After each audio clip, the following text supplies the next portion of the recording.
Olá pessoal, tudo bem? Quem está falando aqui é o professor Clóvis Malaquias, seu orientador, amigo e parceiro nessa jornada rumo ao conhecimento. A disciplina que irei ministrar, melhor dizendo, a disciplina que irei compartilhar experiência, conhecimento com vocês hoje, chama-se Psicologia 2. Isso mesmo, Psicologia 2. Antes de iniciarmos nossa aula, gostaria de passar alguns avisos. Vou ser bem breve. São informações importantes que eu quero que vocês saibam. Eu dividi nossa disciplina em duas videoaulas, em duas partes, em dois momentos. Não importa o nome, o importante é que serão duas oportunidades de aprendizagem. Esse foi o primeiro aviso. Continuando, com relação às atividades, que serão também duas e mais uma avaliação no final, a gente irá fazer somente após a segunda videoaula. É que vocês terão tempo para ver, rever e rever novamente as videoaulas e também tirar as dúvidas que surgirem comigo antes de responderem às atividades. Achei melhor assim, turma, pois vocês terão um tempo considerado razoável para assimilar os conteúdos, pois sei que terão outras disciplinas além da minha. E para finalizar, uma dica super importante para vocês. Assistam às videoaulas juntamente com a leitura do material, pois as videoaulas por si só não são capazes de agregar conhecimentos. O conhecimento de vocês da disciplina Psicologia 2 só será construído também se forem bons leitores ou boas leitoras, no caso do material da disciplina.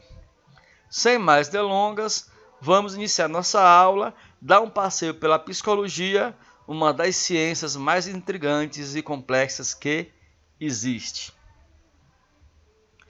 Esse aqui sou eu, ou seja, a melhor foto da representatividade de minha persona, para que vocês façam uma relação da minha voz na videoaula com a minha imagem. Uma rápida apresentação minha para vocês, pessoal. Sou professor há mais de 20 anos e confesso que é uma profissão que existe mais ônus do que bônus.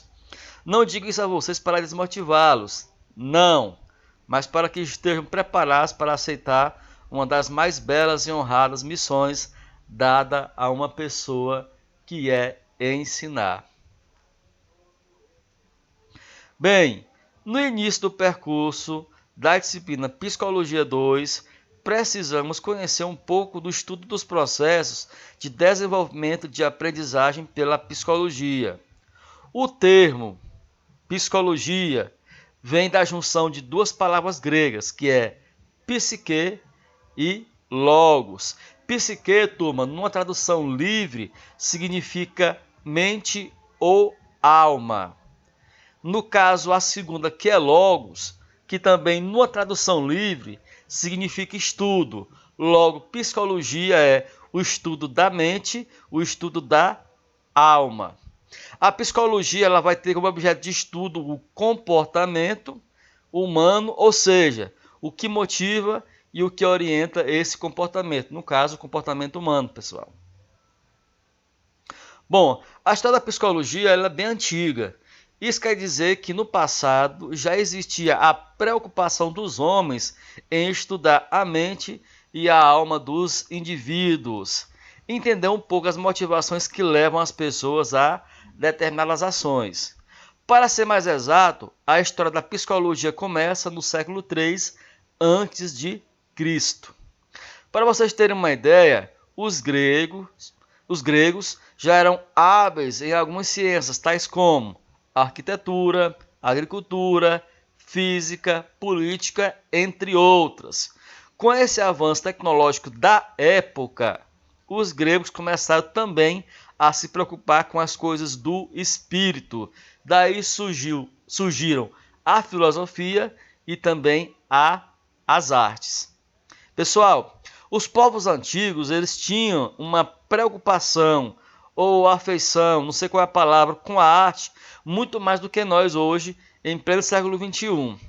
Pois bem, os filósofos da antiguidade foram os primeiros a tentarem sistematizar a psicologia. Sistematizar. O que parece isso para vocês?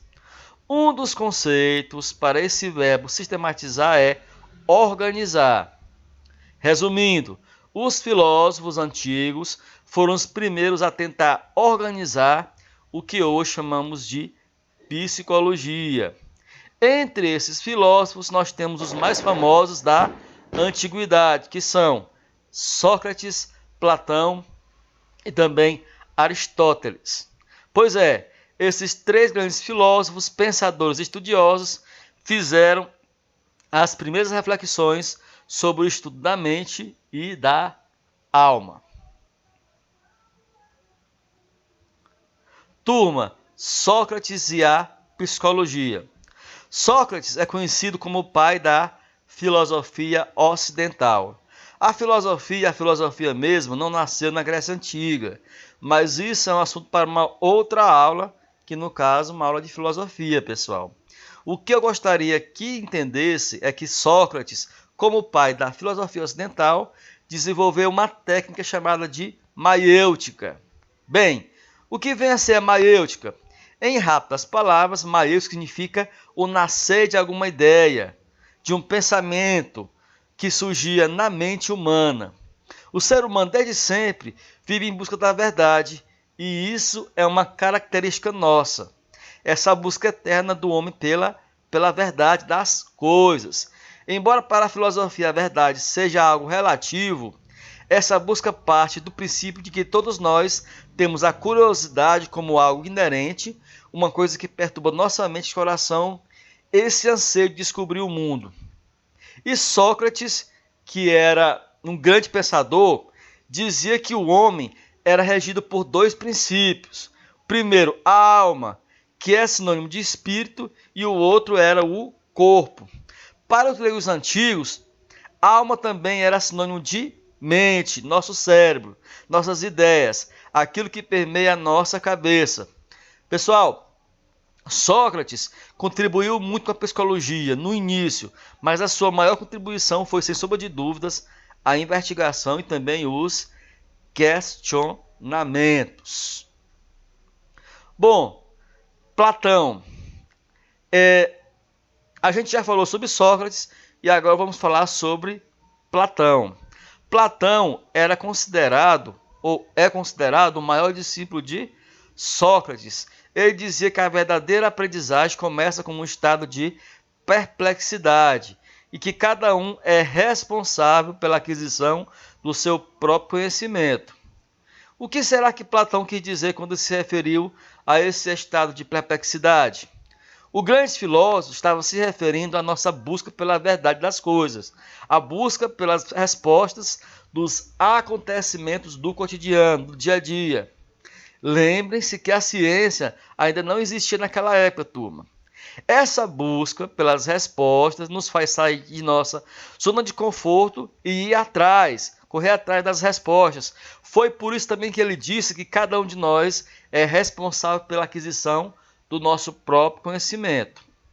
Eu particularmente concordo em partes com um grande filósofo, pois acredito que hoje temos mais oportunidades de aprender, pois a democratização do ensino é fato, e que a escola está bem mais próxima da sociedade do que antigamente.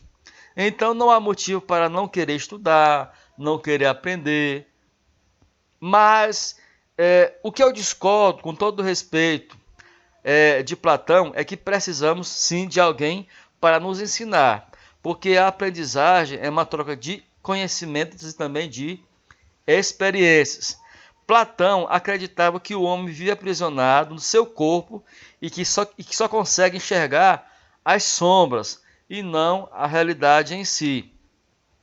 Para explicar isso, ele cria a alegoria, o mito da caverna. Pessoal, esse mito da caverna ele está disponibilizado no material de vocês. E caso vocês queiram se aprofundar mais sobre o assunto, basta aí também fazer uma pesquisa na internet. É muito interessante conhecer esse mito da caverna. Porque a caverna, para Platão, significava a ignorância, porque no fundo de uma caverna é escuro, e a escuridão representava a a ignorância, a falta de conhecimento. E aí, fora da caverna que tem luz, que representa a sabedoria, é aquilo que o homem precisa para poder ele se libertar. É por isso que ele disse que o homem ele só consegue enxergar as sombras e não a realidade em si. Então depois vocês procuram na internet um pouco mais sobre esse mito da caverna, ou então leiam no material de vocês que tem lá o texto desse mito, tá certo? E o terceiro grande filósofo da antiguidade, Aristóteles, embora ele tenha sido discípulo de Platão, ele seguiu seu próprio caminho. Um dos grandes feitos por este grande pensador, filósofo e estudioso foi organizar os conhecimentos deixados por seus antecessores, no caso Sócrates e Platão. Outra coisa importante feita por Aristóteles foi criar sistemas classificatórios para a natureza e também estudou ideias psicológicas sobre sensação, memória, sono, sonho, entre outras coisas. Aristóteles ressaltou a importância do exercício para a aprendizagem, pois isso reforça a memória por meio da imitação. Uma curiosidade, pessoal, a respeito de Aristóteles é que ele, embora ele tenha escrito diálogos, o que chegou até nós foi apenas uma parte das suas obras produzidas em forma descritivas e também ordenadas.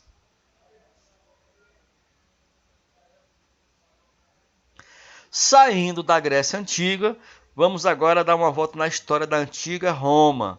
Os romanos foram um povo que contribuiu, no caso o povo, né, muito com a evolução da humanidade, seja através das artes, como também dos conhecimentos por eles disseminados que perpetuam até o dia de hoje, turma. Dentre os romanos do passado, destacam-se dois, Cícero e Quintiliano. Marco Túlio Cícero, nome completo de Cícero, ou só Cícero, criticava duramente os professores de sua época. Ele dizia que os professores tinham como única preocupação a transmissão de regras e receitas. Pessoal, esse problema não ficou somente na época de Cícero.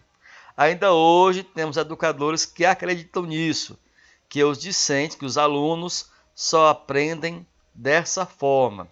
Cícero alertava para a falta de observação e reflexão a respeito dos aspectos da cultura de um modo geral, turma. Esse pensador acreditava que o ensino é livre e consciente em seu aprendizado. Pessoal, o outro pensador é Quintiliano. Seu nome completo era Marcus Fábio Quintiliano, ou somente Quintiliano. Ele acreditava que o ambiente era essencial para o aprendizado do indivíduo. Na verdade, essa ideia é defendida até nos dias atuais, porque o ambiente certo favorece em todos os sentidos a aprendizagem. É imensa a contribuição de Quintiliano para a compreensão do ser humano e sua constituição, principalmente no que diz respeito à aprendizagem e ao ensino. Ele era defensor do uso de jogos na educação infantil. Santo Agostinho e São Tomás de Aquino, dois grandes filósofos. O que temos para falar deles? Bem, antes precisamos contextualizar o período em que eles viviam e depois a forte influência que eles tiveram através dos estudos feitos sobre a educação. Nós sabemos que na antiguidade a igreja monopolizava a cultura e o poder, não era, pessoal? Era assim. A população, de um modo geral, era ignorante, não tinha conhecimento. Na verdade, não sabiam nem ler e nem escrever. Dessa forma, era muito mais fácil manipular o povo. É o que acontece até hoje, embora a igreja não tenha tanta influência como tinha na antiguidade. A educação, pessoal, ela não é valorizada por nenhum dos nossos governantes, pois eles sabem que no dia que a população for instruída, muita coisa nesse país vai mudar. Mas voltando para os dois filósofos. O primeiro, Aurélio Augustinus, nome completo de Santo Agostinho. Ele defendia que não é tarefa do professor ensinar, mas estimular de forma agradável o aluno a querer aprender, a buscar o conhecimento, a pesquisar. Esse grande pensador e filósofo estava certo, na medida do possível, pois também é tarefa do docente a motivação, o estímulo para que os alunos tenham prazer, sintam vontade de aprender. Mas cabe também aos professores o ensino. Na verdade, turma, cabe ao educador a junção dos dois, o ensino e também a motivação dos alunos. Já Tommaso de Aquino, nome completo de São Tomás de Aquino, ele partia do princípio mais espiritual, mais religioso, mais sobrenatural, pois ele acreditava que o homem busca a perfeição em toda a sua existência. E a educação é o caminho que ele deve trilhar para isso, para a perfeição. Mas que no final somente Deus seria capaz de ter esse atributo, o da perfeição e também o da onisciência, que é sabedoria. Ainda falando um pouco sobre São Tomás de Aquino e suas ideias, ele entendia que o conhecimento era adquirido em nossas vidas por duas vias. A primeira seria a interior e a segunda seria a exterior. Ele afirmava em seus estudos que a via interior era feita por conta própria, sozinho, sem auxílio de ninguém. Nós temos, pessoal, um termo em português que define bem isso, que é autodidata. O que vem a ser uma pessoa autodidata? É alguém que aprende sozinho, sem intermédio de ninguém. Mas aí vem uma crítica feita a essa ideia definida por São Tomás de Aquino. Mesmo autodidata, para aprender alguma coisa sozinho, ele precisou de um conhecimento prévio. Ele não partiu do nada, do zero, para aprender algo. E isso é impossível do ponto de vista pedagógico.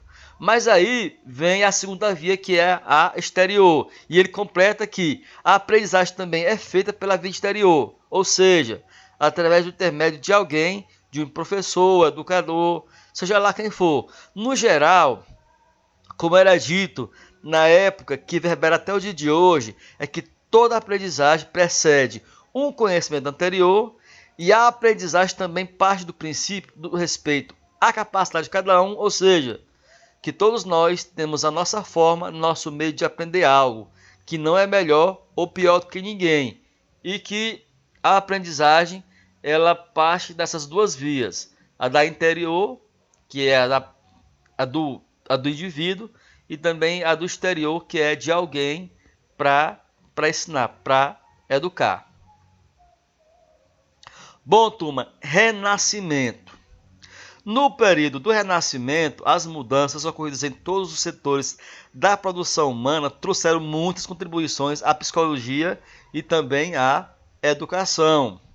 René Descartes, nome completo de Descartes, teve um papel importante na psicologia moderna na tentativa de resolver a relação do corpo e da mente. Existia uma visão sobre a natureza do homem que dizia que o homem ele era monista, ou seja, mente e corpo era uma coisa só. Desde Platão até Descartes, os pensadores passaram a ter uma visão diferente a respeito do homem, que dizia que o ser humano não era monista, mas sim dualista, ou seja, mente e corpo são separados. Descartes, a partir dessa visão dualista de mente e corpo separados, procurava entender ou até mesmo resolver essa relação do homem, que é corpo e mente separados. Para finalizar, Descartes desenvolveu a teoria do interacionismo, mente e corpo no qual diferentes são capazes de interatuar, ou seja, influenciar no organismo humano, nas emoções, nos anseios e etc. Subjetividade privatizada. Uma questão que merece ser destacada em nossa aula de Psicologia 2, pessoal, é que no estudo do surgimento da psicologia como ciência, ficou bem evidenciado a chamada subjetividade privatizada. Subjetivo vem do sujeito, do eu, e privatizada vem da individualidade. Dois importantes autores trataram a respeito desse tema: Luiz Cláudio Mendonça Figueiredo e Pedro Luiz Ribeiro de Santos. Eles definiram que essa subjetividade privatizada seria nossa individualidade, nosso eu, que está ou estaria ligada às transformações culturais, religiosas, entre outras. Sabemos que a sociedade ela é dinâmica e que as mudanças culturais que sofremos vivendo em sociedade nos influenciam de forma direta ou indireta. Tem até a famosa e clássica frase de Rousseau que diz o seguinte: o homem nasce bom, a sociedade que o corrompe. Psicologia científica. Agora vamos falar um pouco sobre a psicologia científica, ou a psicologia como ciência, não mais somente como estudos vagos ou teóricos a respeito da mente e do corpo dos seres humanos. Nós temos como estudioso da psicologia científica esse alemão chamado Wilhelm Wundt, que foi o desenvolvedor dessa psicologia científica. E ela nasceu através de seus estudos que eram dentro e fora dos laboratórios. Pessoal, ele fazia pesquisa dentro dos laboratórios, mas também fora, ou seja, com as pessoas de um modo em geral. Pela sua enorme contribuição para a psicologia moderna, Wundt tornou-se líder de uma corrente filosófica chamada estruturalismo, que define a psicologia como ciência da consciência ou da mente. Nada mais claro objetivo do que isso, quando falamos a respeito de psicologia, em dizer que ela trata da mente, né, turma? Claro, né? Ela vai tratar da mente e das nossas emoções. Como dizem os psicólogos de plantão, mente são, corpo são. Ainda falando sobre estruturalismo, vamos ampliar uma discussão a respeito dessa corrente filosófica. Oficialmente, pessoal, a psicologia nasceu na Alemanha, mas ela só veio a se desenvolver nos Estados Unidos. E aí surgiu esse estudioso chamado Edward Titchener, eu não sei como é que se pronuncia esse nome, mas Edward, que propôs também uma teoria a respeito do estruturalismo. Só que suas ideias em nada concordavam com as ideias feitas pelo Wundt lá na Alemanha. Havia uma pequena, mas significativa e importante diferença entre os pensamentos desses dois grandes estudiosos. Wundt defendia que mente tem poder, enquanto Titchener dizia que os elementos é que compõem a estrutura da consciência. Parece um tanto complexo, não é? Ou também parece um tanto contraditório às ideias defendidas pelos dois. Na verdade, pessoal, uma ideia complementa a outra. Vou explicar para que vocês entendam melhor. Wundt dizia: nossa mente tem poder. Titchener dizia que o poder da mente vem do exterior, vem de fora, que são os elementos, ou seja, o poder não partia, segundo ele, da mente, mas de fora para dentro. É como se ele resumisse suas ideias numa frase simples e clara: aquilo que está ao nosso redor influencia o modo em que pensamos. O Wundt dizia que partia da nossa mente, de dentro para fora. Já Titchener dizia que partia de fora para dentro. E aí surge o funcionalismo, que desenvolveu-se nos Estados Unidos com William James. Os estudiosos dessa corrente elegeram a consciência como centro de suas preocupações e buscaram uma forma de entender o funcionamento das ideias. Eles preocupavam-se também com a utilidade prática das ideias e dos comportamentos para a sobrevivência dos organismos em meio ao ambiente. De um modo geral, pessoal, os funcionalistas buscavam entender o porquê da experiência e também do comportamento. No material de vocês tem uma leitura bacana sobre essa corrente, o funcionalismo. Dê uma lida depois, tá bom? E agora vamos falar sobre a Gestalt, estruturada por Christian von Helmholtz. Eu acho que o nome é esse, que é o nome alemão, ou não, o nome suíço. Ele era filósofo e também psicólogo. A psicologia da Gestalt estuda as sensações do espaço-forma e também do tempo-forma, ou seja, estuda os psicólogos e os físicos. Segundo os estudiosos da Gestalt, a aprendizagem acontece através de um insight, que nada mais é do que uma súbita compreensão da solução de um problema até então sem resposta. Foi desenvolvida as leis da Gestalt, observando o comportamento espontâneo do cérebro humano, que são semelhança, proximidade, boa continuidade, pregnância e também a clausura. Vou explicar cada uma delas para vocês, começando pela semelhança. A semelhança diz que objetos semelhantes tendem a ficar juntos. A proximidade afirma que as partes próximas uma da outra tendem a serem vistas como um grupo. A boa continuidade trata do alinhamento harmônico das formas. A pregnância tem relação direta com as imagens. E por último, a clausura deve ter seus limites bem demarcados. Pessoal, como aqui é uma videoaula, a gente não vai se aprofundar muito sobre esses temas porque vai estar aí no material de vocês, viu? Qualquer dúvida é só entrar em contato comigo depois sobre esses temas. Continuando a falar sobre a Gestalt. A Gestalt ela afirma que as partes nunca podem proporcionar uma real compreensão de um todo. Em outras palavras, ela quer dizer que um ponto de vista não é o suficiente para traçar a imagem de algo como um todo. Lembrei agora de uma alegoria que explica bem essa afirmação da Gestalt. Conta a alegoria que pediram para 3 cegos pegarem no elefante. E lá pegaram no elefante. E cada um deles pegou nesse elefante. O primeiro cego, turma, ele pegou na tromba do elefante e descreveu que o elefante era no formato de uma tromba.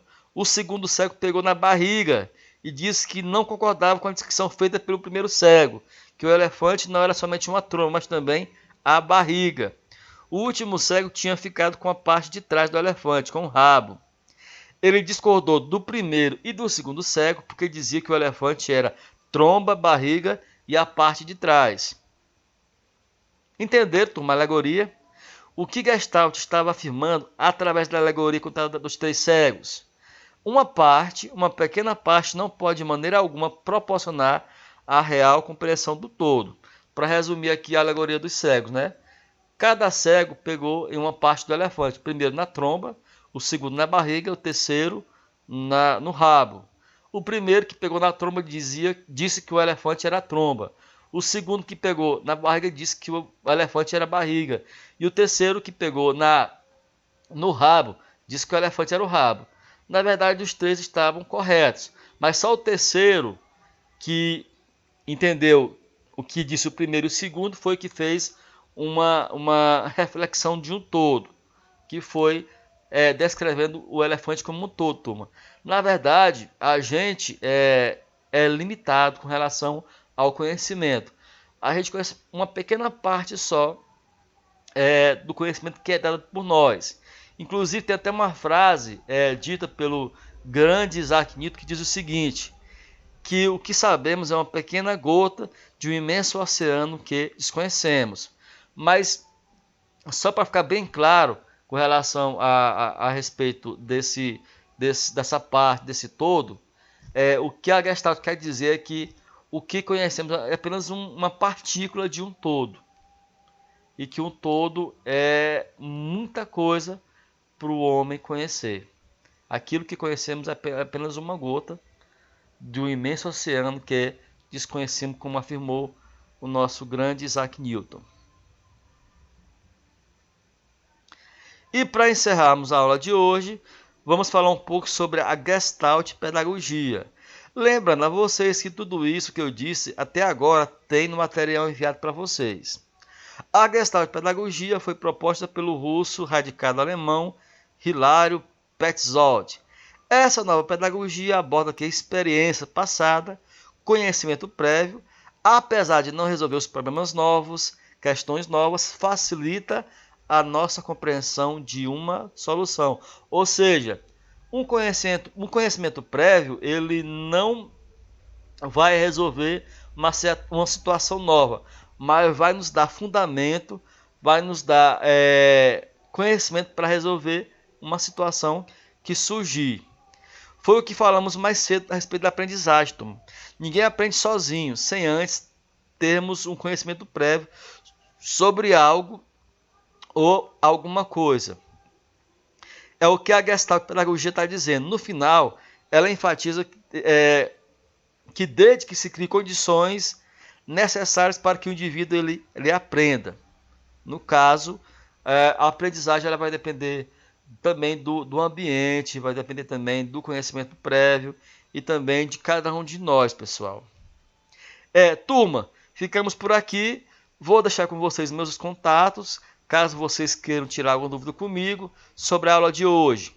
Lembrando a vocês que teremos uma outra videoaula e só depois aqui iremos para as atividades e, por último, a avaliação. Combinado? Estarei disponível na hora que precisarem de mim para falarmos sobre a disciplina de hoje.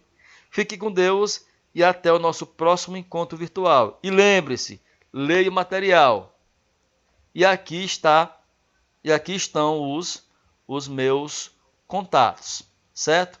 Até mais, turma. Até a próxima videoaula.